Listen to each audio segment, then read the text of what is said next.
সুপ্রভাত।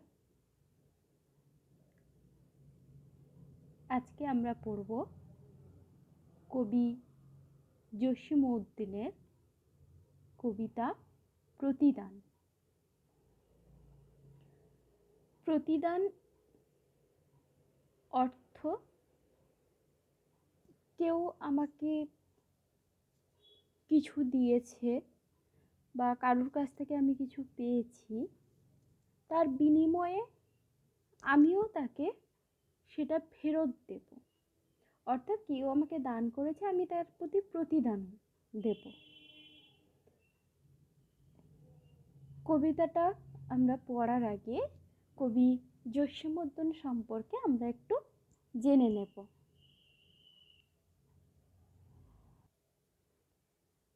কবি জসীমউদ্দীন 1904 খ্রিস্টাব্দে বর্তমান বাংলাদেশের ফরিদপুর জেলার অম্বিকাপুর গ্রামে জন্মগ্রহণ করেন। মানে কবি যখন যেখানে জন্মগ্রহণ করেন সেটা হচ্ছে বর্তমান বাংলাদেশ। কলকাতা বিশ্ববিদ্যালয় থেকে বাংলা ভাষা ও সাহিত্যে এমএ পাশ করেন। প্রথম জীবনে লোকসাহিত্যের সংগ্রহ ও গবেষণার কাজ করতে করতে ময়মনসিংহ গীতিকার পরিচিত হন এবং পল্লী কবিতার মাধুর্যে মুগ্ধ হয়ে নিজেও তার রচনায় ব্রতী হন। তিনি কি করতেন না, তখনকার সময়ে যে ছোট ছোট গান গীতিকা আমরা বলছি, সেগুলো তিনি সংগ্রহ গবেষণার কাজ করতেন।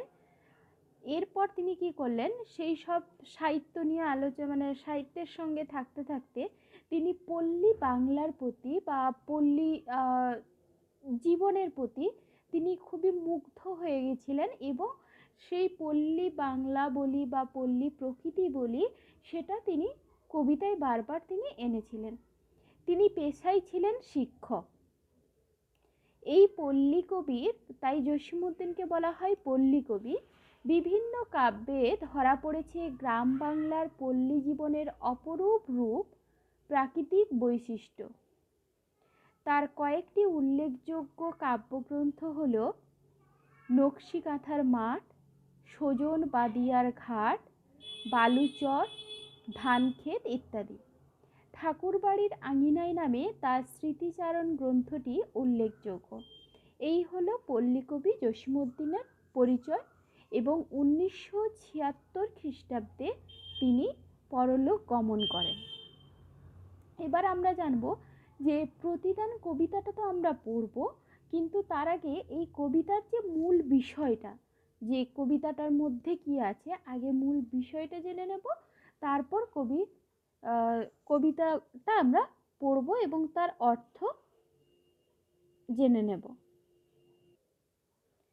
কবিতার মূলভাবে বলেছে যে কবির ঘর ভেঙেছে, অর্থাৎ কবির ঘর যে ভেঙে দিয়েছে তার ঘর কবি তৈরি করেন। আমরা কি করি, আমাদের কেউ মারলো, তার প্রতিদানে আমিও তাকে মারি। কেউ আমার কোনো জিনিস নষ্ট করে দিল, আমি বিনিময়ে তার জিনিসটা নষ্ট করে দিই। এটা হচ্ছে আমাদের যে মানসিকতা বলি বা ভাবনা বলি, আমরা ওটাই করি। কিন্তু কবি তা করেন না। কবি কি করেন না, কবির ঘর যে ভেঙে দিয়েছে, সাধারণভাবে কবির উচিত যে কবি অন্যের ঘর, তার ঘর যখন কেউ ভেঙেছে কবির ও অন্যের ঘর ভেঙে দেওয়া, কিন্তু তিনি তা না করে কি করেন না, তার ঘর তৈরি করে দেন। যে কবিকে পর করেছে তাকে কবি আপন করে নেন, অর্থাৎ যে পর করে দূরে সরিয়ে দিয়েছেন কবি তাকেই আপন করে নিচ্ছেন। যার জন্য কবি ঘর ছেড়ে পথের বিভাগী হয়েছেন তাকেই তিনি পথে পথে খুঁজে বেড়ান। যে যার জন্য তিনি ঘর ছেড়ে দিয়েছেন, বিভাগী যে পথে পথে যিনি ঘুরে বেড়ান, অর্থাৎ আঘাতকারীকে কবি কখনো আঘাত করেন না। অর্থাৎ যে তাকে আঘাত করে তাকে তিনি কখনো ঘুরে আঘাত করেন না। নিজে দুঃখ দুর্দশা যন্ত্রণা সহ্য করেও আঘাতকারীকে বুকে টেনে নেন তিনি। সাধারণভাবে যেটা এখনই বললাম যে ভালো কাজের প্রতিদান ভালো কাজ দিয়েই হয়। আমরা সাধারণত যাই করি, কেউ আমাকে সাহায্য করেছে আমি তাকে সাহায্য করি, কেউ আমার খারাপ করেছে আমি তাকে খারাপ করি।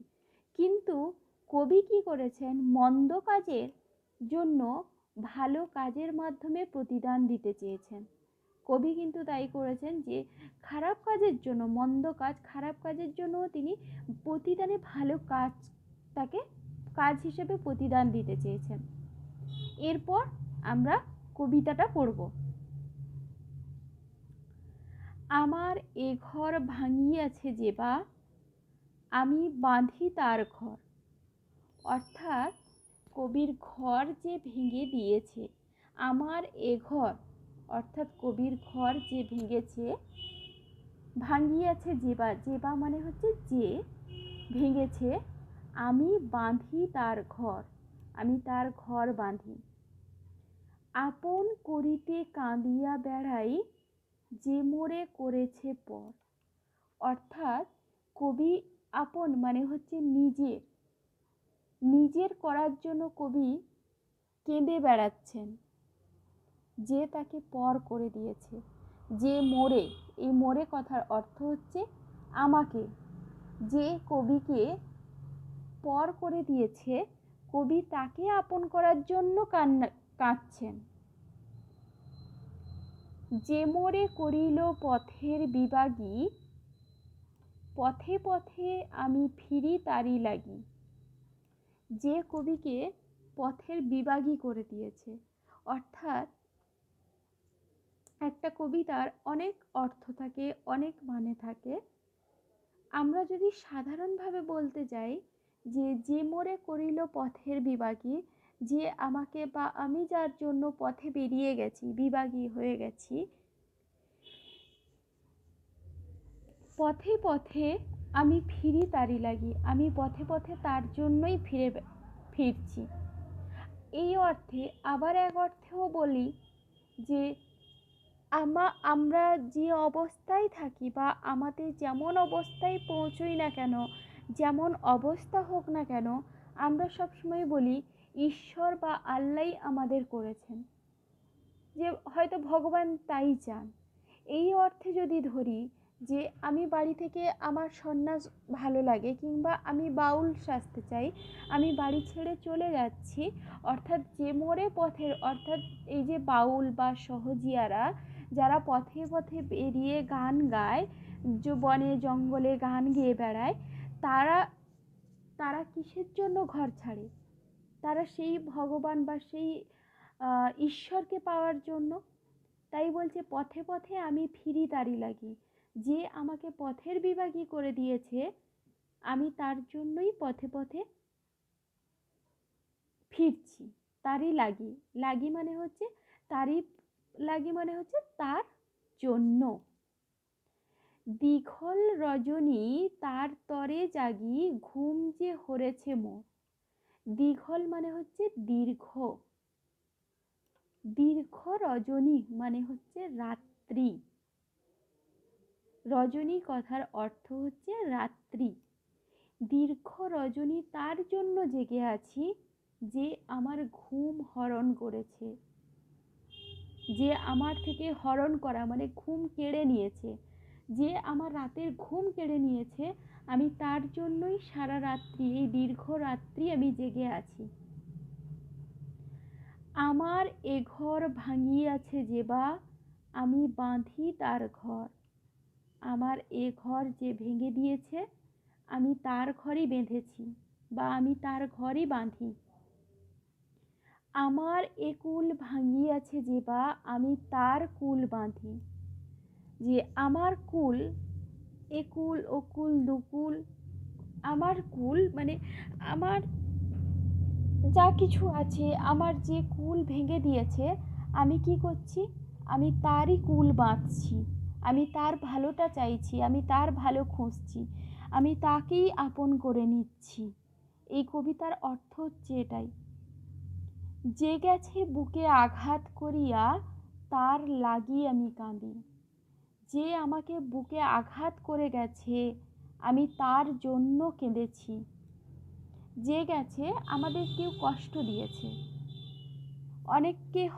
অনেকেই আমরা দেখতে পাই যে কারোর জন্য আমি কষ্ট পেয়েছি, যে আঘাত করেছে, কেউ আমাকে আঘাত দিয়েছে, কিন্তু আমি তাকে বিনিময়ে আঘাত দিতে যাইনি। আমি কি করেছি, আমি তার যখন খারাপ সময়ে এসেছে আমি তার জন্য কেঁদেছি, কষ্ট পেয়েছি। যে মোরে দিয়েছে বিষে ভরা বান, যে আমাকে বিষে ভরা বান, বান মানে হচ্ছে তীর বা ধনুক, যে মোরে দিয়েছে বিষে ভরা, তীর বা ধনুকে যদি বান থাকে সেটা যদি আমাকে বিঁধে যায় তাহলে আমার ক্ষতি হবে, আমি মারা যেতে পারি। আমি দিই তারে বুক ভরা গান, যে আমার বুকে বিষে ভরা তীর বান মেরেছে আমি কি করি, আমি দেই তারে বুক ভরা গান, আমি তাকে বুক ভরে গান শোনাই, গান দিই। কাঁটা পেয়ে তারে ফুল করি দান সারাটি জনম ভর, কাঁটা পেয়ে কেউ আমাকে কাঁটা দিয়েছে, কাঁটা অর্থ কাঁটা মানে হচ্ছে যেটা আমি কষ্ট পাবো যে জিনিসে, কাঁটা পেয়ে তারে ফুল করি দান, আমাকে যে কাঁটা দিয়েছে আমি তাকে ফুল দান করছি সারা জন্ম ধরে, সারাটি জনম ভোর, মানে আমার জীবনে, আমার সারাটি জীবন ধরে যে আমার যা কিছু খারাপ চেয়েছে আমি তার প্রতিদানে আমি তার ভালোটাই চেয়েছি। আপন করিতে কাঁদিয়া বেড়াই যে মোরে করিছে পর, আপন করতে আমি কেঁদে বেরিয়েছি যে আমাকে পর করে দিয়েছে। আপন মানে হচ্ছে নিজে, কান্দিয়া মানে কেঁদে, বেড়াই যে মোরে করেছে পর, যে কবিকে পর করেছে তার জন্য কবি তাকে আপন করে বেরিয়েছেন।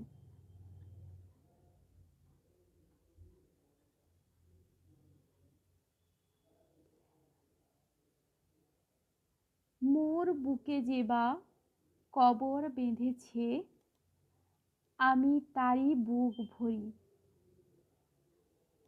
মোর মানে আমার, আমার বুকে যে বা মানে যে কবর বেঁধেছে, আমরা কোনো মানুষ যখন মারা যায় তখন যখন তাকে কবর দেওয়া হয় সেটা যতটা কষ্টের, ঠিক আমাকে যে কষ্টটা আমাকে দিয়েছে, বুক ভরা কবর বেঁধেছে মানে হচ্ছে যে আমাকে সেই মানে মারা যাওয়ার মতো কষ্ট দিয়েছে, আমি কি করছি, আমি বুক ভরছি, আমি তাকে সান্ত্বনা দিচ্ছি। রঙিন ফুলের সোহাগ জড়ানো ফুল মালঞ্চ ধরি, রঙিন ফুল মানে রঙিন ফুলে আমি কি করছি না, রঙিন ফুল, আমরা ফুল দেখলে আমাদের সবার মন ভালো হয়ে যায়, এই রঙিন ফুলের সোহাগ জড়ানো, রঙিন ফুলের সোহাগ মানে আদর জড়িয়ে আছে, ভালোবাসা জড়িয়ে আছে, সেই ফুল মালঞ্চ, ফুলের বাগান আমি তার সামনে ধরি, আমি তাকে দিই। একটা রঙিন ফুলের বাগান দেখলে আমাদের মনে যতটা আমরা খুশি হই, যে কবির বুকে কবর বেঁধেছে তার বুক কবি ভরেছেন, আর কি করছেন না, কবিকে এতটাই কষ্ট দিয়েছেন যে কবর বাঁধা মানে অনেকটাই কষ্ট দেওয়া, কবি কি করছেন তার বুক ভরছেন আর তাকে কেমন আদরটা দিচ্ছে, সোহাগ দিচ্ছে না, রঙিন ফুলের সোহাগ জড়ানো মালঞ্চ ধরি, মালঞ্চ মানে ফুলের বাগান তার সামনে ধরেছে, রঙিন ফুলের বাগান আমরা সামনে পেলে যতটা খুশি হই, যতটা আনন্দিত হই, মন থেকে যতটা আমরা আনন্দ পাই, সেই রকম আনন্দ কবিতাকে দিতে চেয়েছেন বা কবি দিয়েছেন। যে মুখে সে কহে নিঠুরিয়া বাণী, যে মুখ দিয়ে সে নিঠুরিয়া মানে হচ্ছে নিষ্ঠুর বা কঠিন, বাণী মানে কথা বা বাক্য, যে মুখে আমাকে কঠিন কথা শুনিয়েছে, নিষ্ঠুর কথা শুনিয়েছে, আমি লয়ে করে তারই মুখখানি, আমি তারই মুখ মানে আমি তারই মুখখানি নিয়ে আমি আনন্দ পাই। কত ঠাঁই হতে কত কি যে আনি সাজাই নিরন্তর। কত আমি তাকে খুশি দেওয়ার জন্য কত ঠাঁই মানে হচ্ছে জায়গা, কত জায়গা হতে আমি কত কি জিনিস আনি, আর কি করি, আমি সাজাই নিরন্তর, আমি সব সময় সাজিয়ে রাখি। আমি আমার মনটাকে কখনোই কোনো কিছুর খারাপের বিনিময়ে আমি খারাপভাবে সাজাই না। আমি মনটাকে সাজানোর জন্য অনেক জায়গা থেকে অনেক কিছুই নিয়ে আসি, সব সময় সাজিয়ে বেড়াই। যে কেউ আমাকে নিষ্ঠুর বাণী শোনালো, কেউ আমার খারাপ, কেউ আমার ঘর ভেঙে দিল, কেউ আমি কারোর জন্য রাত্রি জাগলাম, কেউ আমার রাত্রি জাগাটা নষ্ট করে দিল, যা কিছু হোক না কেন সব কিছু খারাপের বিনিময়ে আমি সব সময় আমার মনের মধ্যে ভালো কিছু সাজিয়ে রাখি। আপন করিতে কাঁদিয়া বেড়াই যে মোরে করেছে পর। আপন করার জন্য আমি কেঁদে বেড়াই যে আমাকে পর করে দিয়েছে। এই যে কবিতাটা প্রতিদান, আমরা কবিতাটা পড়ার আগে তার মূল যে কবিতার যে মূল বিষয়টা জানলাম, এবং কবিতাটার মধ্যে এটা একটা ছোট্ট কবিতা কবি জসীমউদ্দিনের, যে প্রতিদান, পুরো কবিতাটার একটা মানে যে কবিকে যে যে যা কিছু খারাপ দিক না কেন, কবি কখনোই তাকে পরিবর্তে বা বিনিময়ে খারাপ কিছু দেন না। কবি সবসময় তাকে ভালোটা ফিরিয়ে দিতে চান বা ফিরিয়ে দিয়েছেন। এই হচ্ছে এই কবিতাটা। এবং এই যে প্রতিদান, এটা আমাদের সবার বা প্রত্যেকের এটা মানা উচিত বা এটা করা উচিত। কেউ আমাকে ক্ষতি করলো, আমার উচিত নয় আমি ঘুরে তাকে তার ক্ষতি করা। অতএব সব কিছু খারাপের বিনিময়ে ভালো কিছু দিয়ে তাকেও সুন্দরভাবে গড়ে তোলা। কবি যেমন কত জায়গা থেকে যে কত কিছু এনে সব সময় সাজিয়ে রাখেন, ঠিক সেইভাবেই এই চ্যাপ্টারের যে প্রশ্ন উত্তরগুলো আছে সেগুলো আমরা আলোচনা করব। আজকের ক্লাস এই পর্যন্ত। আর যদি তোমাদের কোনো প্রশ্ন থাকে আমরা আমাকে জিজ্ঞেস করলে আমি ক্লাসে বলে দেব। ওকে, ধন্যবাদ।